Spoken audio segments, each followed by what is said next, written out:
So I'm the instructor for the Impact Academy, which is a marine conservation-based program that includes many facets that run you through how a project kind of gets started, implemented, and then how you evaluate the results of that project. Oh, that's a hard question. I actually started out as a music major and was very interested in physics and music. And then I learned to scuba dive. And that was the end of it for me. Once I got underwater and saw, I was like, wait a second, there's this whole other world going on. And so that's how I got interested in marine science. So the past 10 years have been interesting. We've had a lot of things going on. I think more so in the past 10 years, just because the population on the globe has increased, a lot more. And then technology has played a big role in allowing us to access things we couldn't before. So that's sort of what we've seen in the past 10 years. But this has been going on. The impacts to the marine environment have been there for much longer than the past 10 years. I mean, the impacts of changing climate, pollution, overfishing. I mean, these things have been around not just in recent years. They're just coming to the surface. And I think obviously technology and social media aids in that, because now someone who has never been to a place can see, oh my gosh, look at the plastic pollution in Antarctica, which you wouldn't have seen without that technology. So that's definitely made a difference.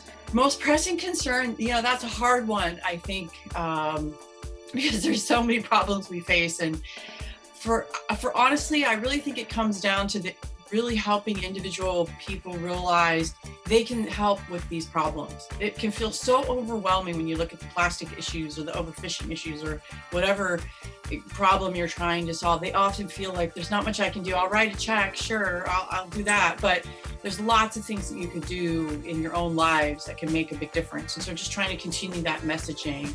And I think the social media is getting better about helping share those stories out to people. Oh, wow.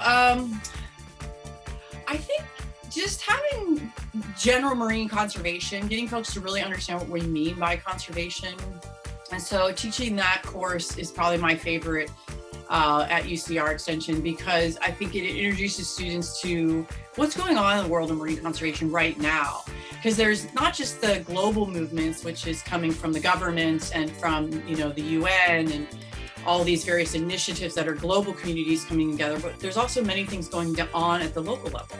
And so I think it's interesting to look at marine conservation from that scale, from up at the global level through the various countries down to the local communities. And I think that's my most favorite part to teach, because I think it helps those students relate to it as a human, because they're, when the governments are doing things, we kind of feel like, well, yeah, we voted and sure, but do you really feel involved in that? But when you hear about a local project that you could be involved in, I think those are the opportunities that really help those students feel connected to it.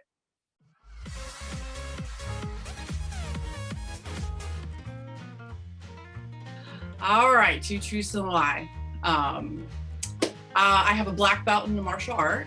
I once was a stand-in for Laura Dern, the actress, and I have competed in an Ironman competition, or Iron Woman, I guess is the appropriate term for that. That's the lie. Yep, I have never done one of those.